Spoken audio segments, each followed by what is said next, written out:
quer poder, irmão. Ele quer chegar aqui e falar, ó, você vai para aqui, você vai para aquela secretaria, esse ministério é meu. Você vê, o Centrão fechou com o Bolsonaro, chegaram lá, ó, Ministério da Cidadania. Ah, mas porra, tá o Onyx lá. Tira o Onyx.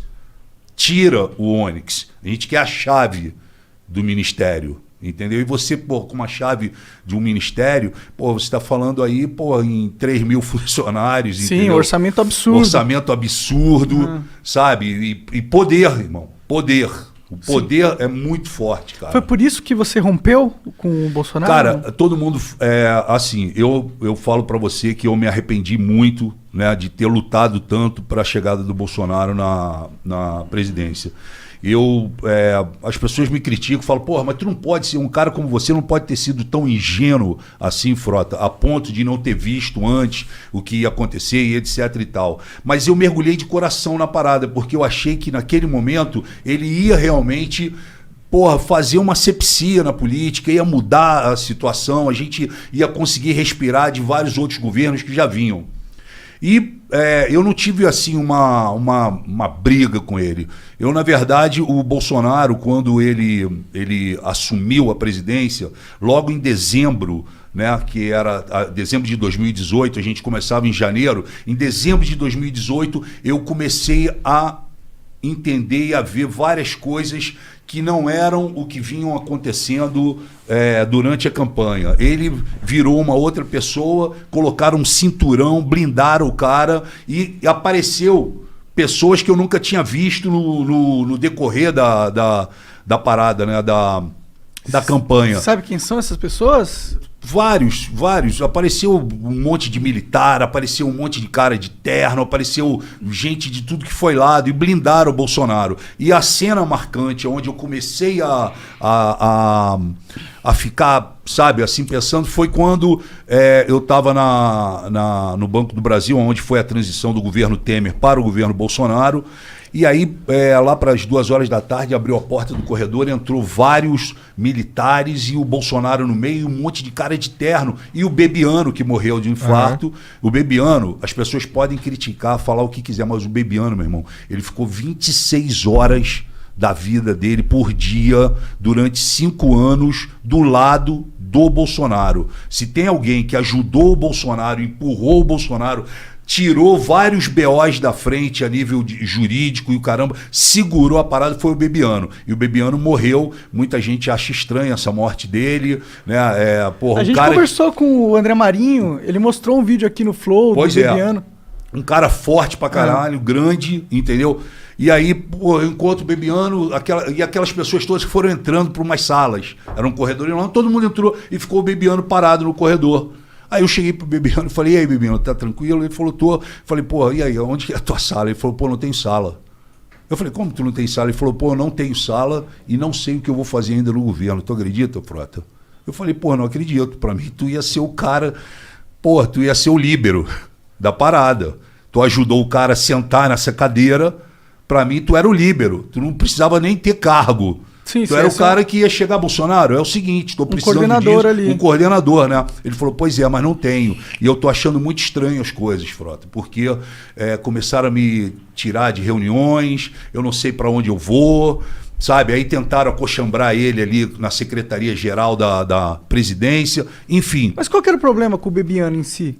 Eu não sei qual foi o problema com o Entendi. Bebiano. Só o que eu senti foi o seguinte, irmão. Se você corre junto uma temporada e você ganha, porra, você tem que comemorar junto. Com você certeza. não pode largar um cara como o Bebiano sem sala. Isso para mim foi muito marcante. E acendeu uma luz. E fora outras coisas que eu vim vendo. Mas aí quando chegou em janeiro, o Bolsonaro me chama e fala assim, ô Frota, o Temer, através do Onyx Lorenzoni, pediu a cota dele no nosso governo, que é justamente um ministério, uma secretaria. Como o Bolsonaro se vinga da classe artística por causa daquele hashtag ele não, que a Daniela Mercury foi uma das que comandou aquilo, e vários outros artistas, e os artistas foram contra a eleição dele, o Bolsonaro se vinga da classe cultural. Então o que ele fez? Ele, assim que ele assumiu, que ele sentou na cadeira, ele tirou o Ministério da Cultura e transformou numa Secretaria de Cultura. Ele já diminuiu ali. E aí, como o Temer tinha pedido ao Onyx uma fatia, Bolsonaro chegou para mim, e eu tenho gravado isso, que dia eu posso até mandar para vocês. O Bolsonaro, o Onyx chega e fala, ó, precisa colocar o Osmar Terra em algum lugar. E aí o Bolsonaro coloca o Osmar Terra na Secretaria de Cultura, sendo que o Osmar Terra nunca fez nada pela cultura do país. E aí o Bolsonaro me chama e fala, Frota, é o seguinte, não gosto do Osmar Terra, ele não vai fazer nada pela cultura, mas eu preciso o seguinte, embaixo da secretaria, do secretário de Cultura, tem 6 secretarias importantíssimas para o fomento da cultura no país. Lei Rouanet, direitos autorais, praças públicas, monumentos e etc., diversidade, audiovisual e não me lembro agora qual que é a outra. São 6. Então o Bolsonaro chegou para mim e falou, pô, Frota, vê se você pode ajudar o Osmar Terra e monta para mim esse cinturão embaixo dele. Então eu fui para campo, eu conheço muita... Antes de continuar, só que eu tenho uma dúvida nessa sua história. Por que o Temer poderia pegar uma parte dele? Porque isso é um jogo político, né? MDB é um jogo político. É o Temer pegando a cota do MDB. Do MDB. Entendi. É isso. Entendi. Se eu não expliquei... É que eu não entendo muito. Os partidos, quando fecham, vamos eleger o Monark. Vamos eleger o Monark? Então tá, Monark, a hora que você sentar, nós vamos te colocar lá, mas a hora que você sentar lá é o seguinte, nós queremos essa secretaria aqui. Entendi. Tá fechado? Essa era a missão do Temer como líder do partido. Você fatia o governo. Pode crer. E você acaba fazendo o que ele tinha dito que não faria. Inclusive na campanha e na entrevista dele na TV Globo. Sim. Que ele fala, eu jamais vou fatiar o meu governo, eu não vou aceitar que o Centrão fique junto comigo, porque no Centrão tem corrupto, bandido, safado, não sei o que, coisa e tal. Um presidente não consegue governar fatiando o governo, e ele fez isso. E aí, quando ele me chama, eu fui em campo, não fui buscar amiguinho meu, fui buscar pessoas que realmente entendiam da situação. E convidei essas pessoas, algumas aceitaram logo de início, outras tinham que se desvencilhar dos seus empregos e etc e tal, e montei esse cinturão para dar suporte para um cara que não entendia de cultura, que não sabia o que era a Lei Rouanet e que deu uma declaração quando foi convidado como secretário que de cultura ele só entendia tocar berimbau. Aí, eu montei para ele e já era no final do ano, o Osmar Terra, a família dele, mora no Canadá. Então ele falou, olha, Frota, eu tô indo pro Canadá, a gente resolve depois. Eu falei, não, vamos fazer o seguinte, teu avião vai fazer uma escala em São Paulo, você vai ficar lá umas 3 horas, eu vou levar todo mundo para um restaurante no aeroporto e vou te apresentar os seus possíveis secretários e etc e tal. E como você não entende, você pode estar certo que eu estou colocando aqui pessoas que realmente são do meio, sabem, tratam bem de cada tema.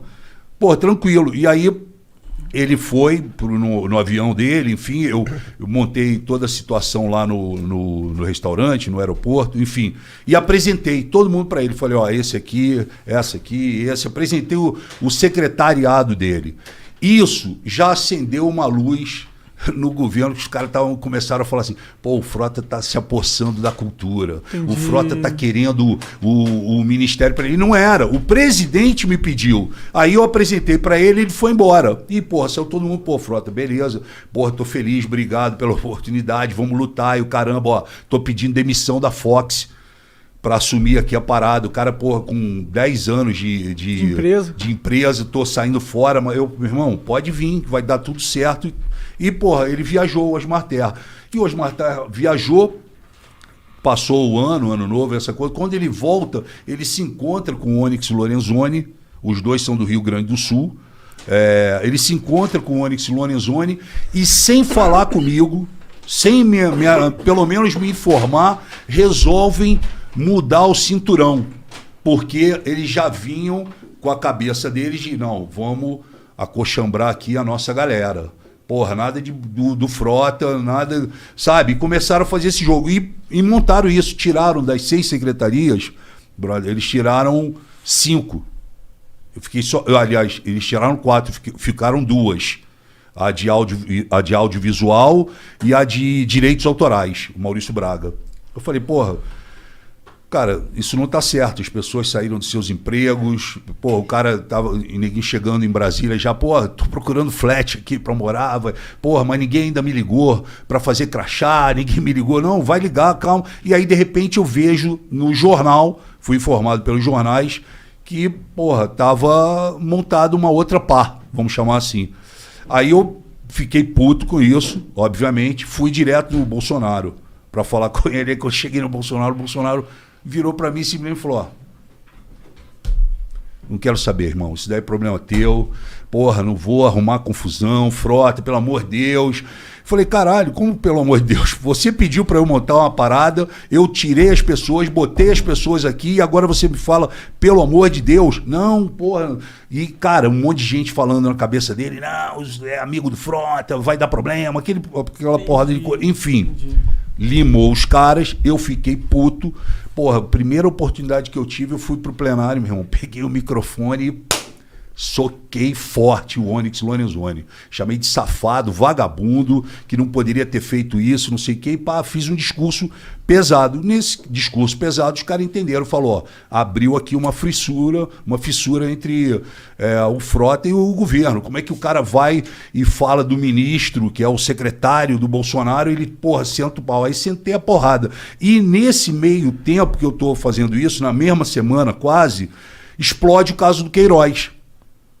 Que aí, porra, o Paulo Pimenta do PT faz um discurso muito forte e aponta pra gente que tava ali embaixo, aquela galera nova do PSL, que eu tava junto ali, eles apontam e falam, porra, eu quero saber de vocês que subiram, que se elegeram falando de que iam combater a corrupção, que não sei mais o que, eu quero saber quem é de vocês que vai subir aqui e pedir a prisão do Queiroz. Aí eu pulei e falei, eu quero a prisão do Queiroz.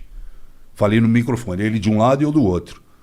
Eu quero a prisão do Queiroz. Quero saber se você quer que o Lula continue preso.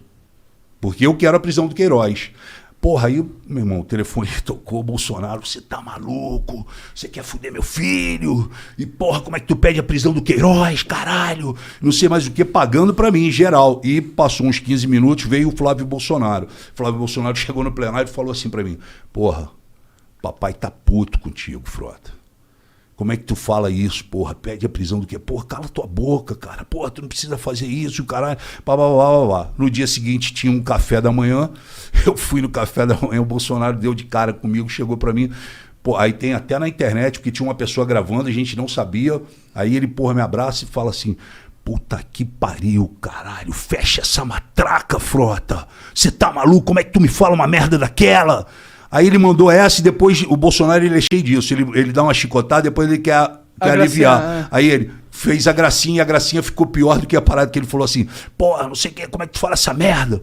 Porra, Frota, eu quero continuar transando contigo. Mandou assim no meu ouvido. E, porra, e saiu. E a porra, tinha uma mulher gravando.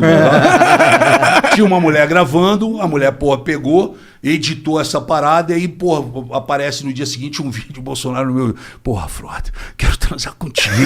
Entendeu? E aí aconteceu essa parada. Aí, cara, eu vi que, porra, não tinha mais, né, clima, né? O PSL rachou logo de início, porque o PSL foi eu vim no meio do PSL e não tiro também a minha participação nesses troços, mas o PSL entrou um monte de cara novato, achando que ia resolver a política do país. E, meu irmão, a gente fez uma asepsia lá dentro, mas foram 52% de gente nova que entrou e etc e tal. Mas os que ficaram era só black belt. era só faixa preta. Não tinha nenhum que, porra, tu falava que era bobinho. Não, só tinha ninguém com 5, 6 mandatos, sabe?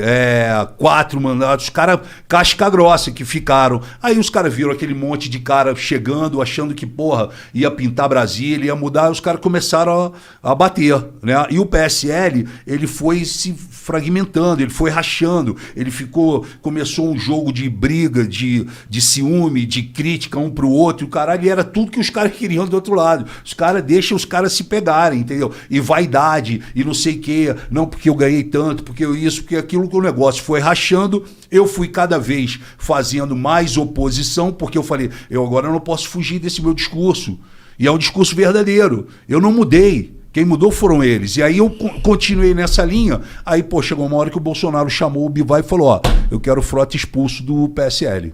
Ele não pode mais ficar no PSL, porque, porra, cada vez que ele sobe naquele plenário, ele dá uma porrada em mim, dá uma porrada no Ministério da Economia, fala, porra, eu quero tirar. E ainda assim, eu prossegui, eu fiz muita coisa ainda pró-governo, né? Não só ter votado com eles, mas eu fiz muita coisa, como fiz a coordenação da Previdência, fiz a coordenação da CPMI, da Fake News, sou titular ainda da Comissão Especial da Cultura, enfim, fiz muita coisa, só que o meu viés foi atacando, e eu fui entendendo também, sem querer me alongar aqui com cara, vocês. Fica à vontade, tá sendo interessantíssimo saber do... Como assim, cara, se alongar? Senta o dedo. Eu falei, cara, eu preciso me posicionar aqui dentro, e eu comecei a ser mais oposição do que a própria oposição. Né? A esquerda, naquele momento que nós chegamos em Brasília, em 2019, ela estava uma esquerda quadrada. Eles só falavam assim, quem matou Marielle? Quem matou Marielle? E o pau comendo do outro lado, e quem matou Marielle? Quem mandou matar Marielle? Quem matou Marielle? Porra! Não tinha uma oposição, tinha ali uma... Porra, era um grito de dor. Um grito de dor. E aí, pô, eu até fiz um Twitter uma vez e falei assim, porra, a esquerda precisa acordar. E aí, alguns medalhões da esquerda retuitaram e falaram, ó, foi preciso o Alexandre Frota falar para a esquerda acordar, porque, porra, eles passaram boa etapa, né, do início da legislatura com, porra, quem matou Marielle, era tudo, porra, quem matou Marielle, quem matou Marielle. Eu também quero saber quem matou, quem mandou matar, mas eles ficaram quadrados nisso. E aí eu fui partindo cada vez mais para a oposição, cada vez mais votando menos com o governo, né?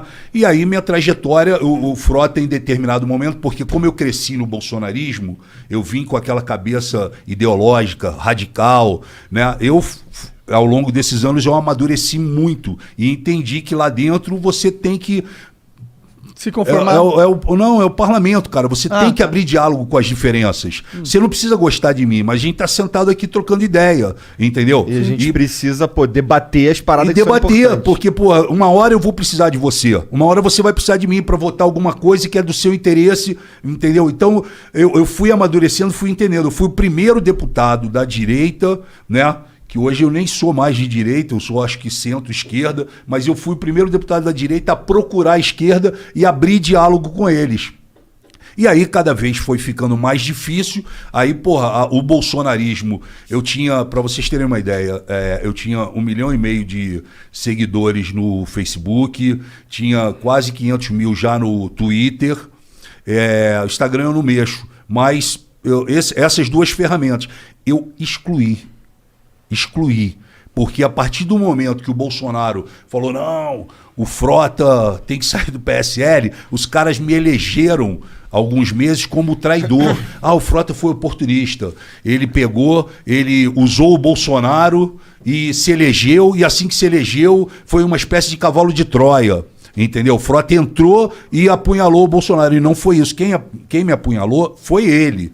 Ele é que mudou as histórias comigo. O meu papo sempre foi reto com ele, né? E aí, porra, eu fiquei de traidor, os bolsonaristas desceram a porrada em mim, desceram, pô, me apedrejaram, tipo, virtualmente e medievalmente, entendeu? Foi um negócio medieval. É o meio que como eles fazem isso, é o que eles fazem, né? E aí foi porrada,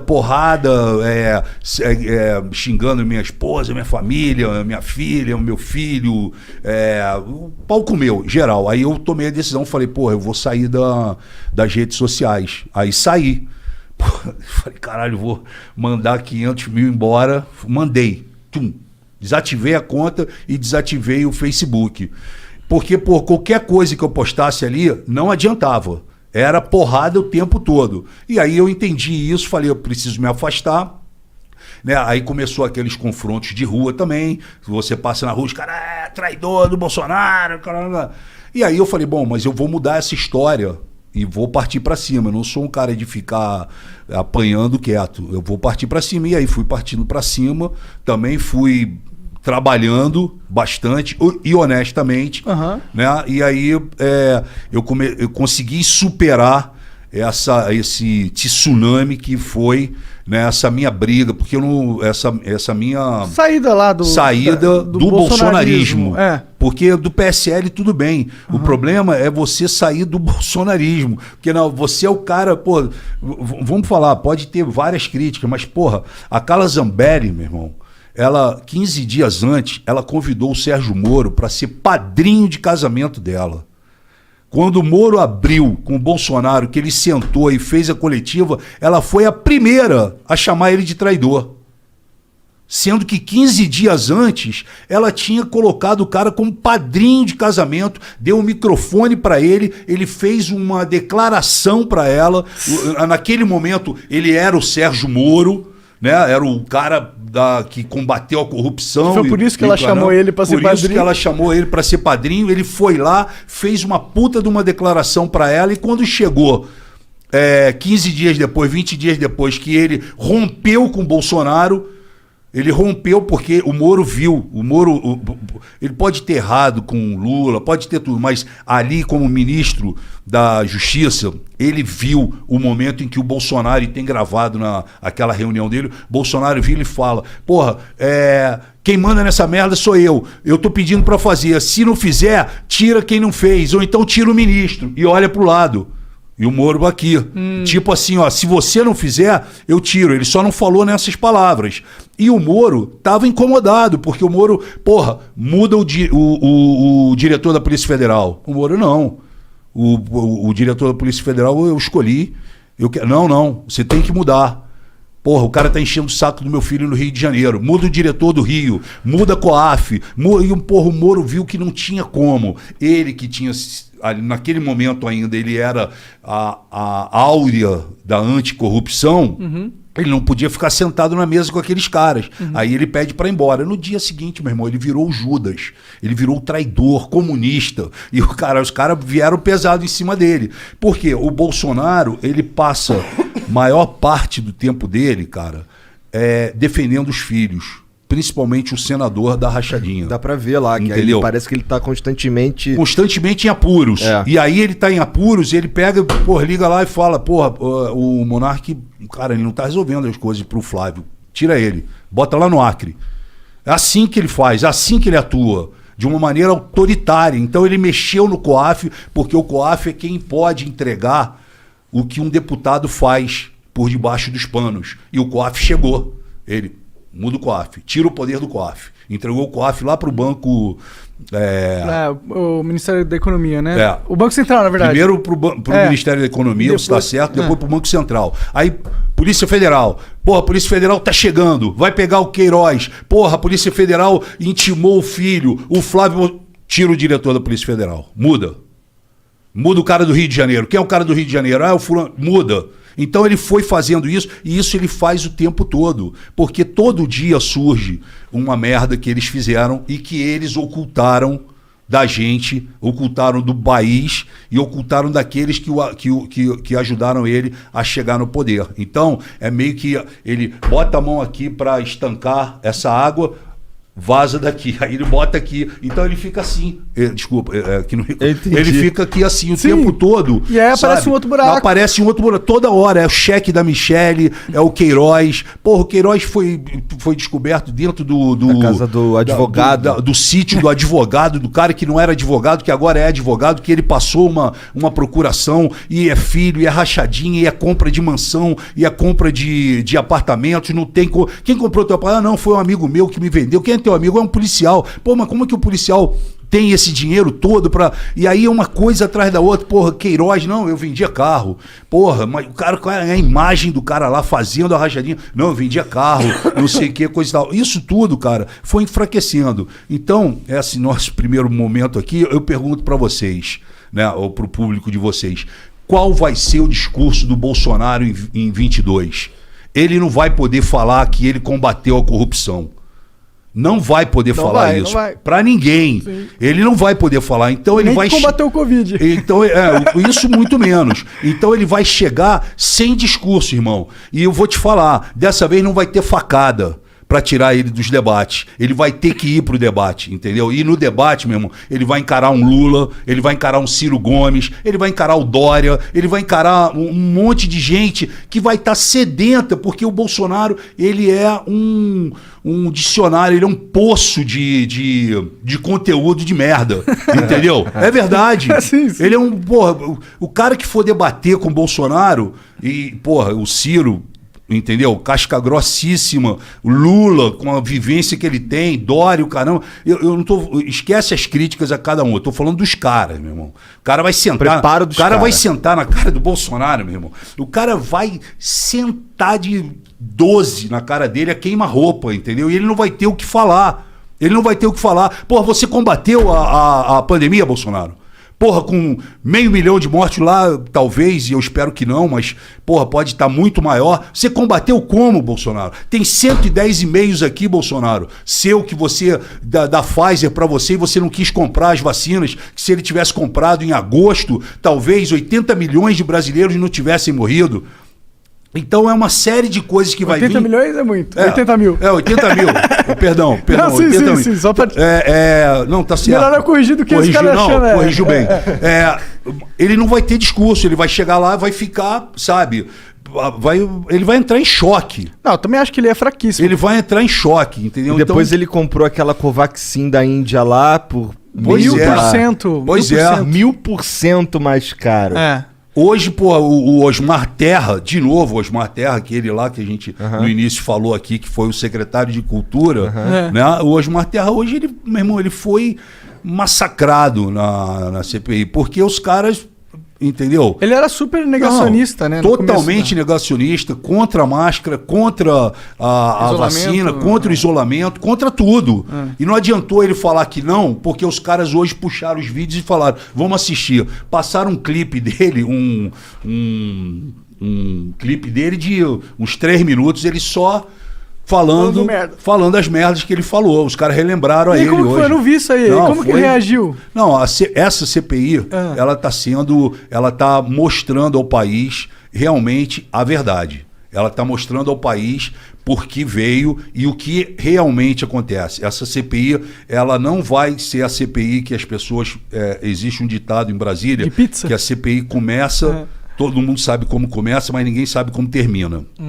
Essa, ela vai terminar. Tanto é que ela vai terminar que o Arthur Lira hoje já falou, não, a CPI não vai dar em nada. Porra, o Arthur Lira está abraçado no Bolsonaro, mandando no Bolsonaro. Como se ele tivesse... É como se o Arthur Lira tivesse colocado na bunda do Bolsonaro um fio e um joystick, e ele faz com o Bolsonaro o que ele quer.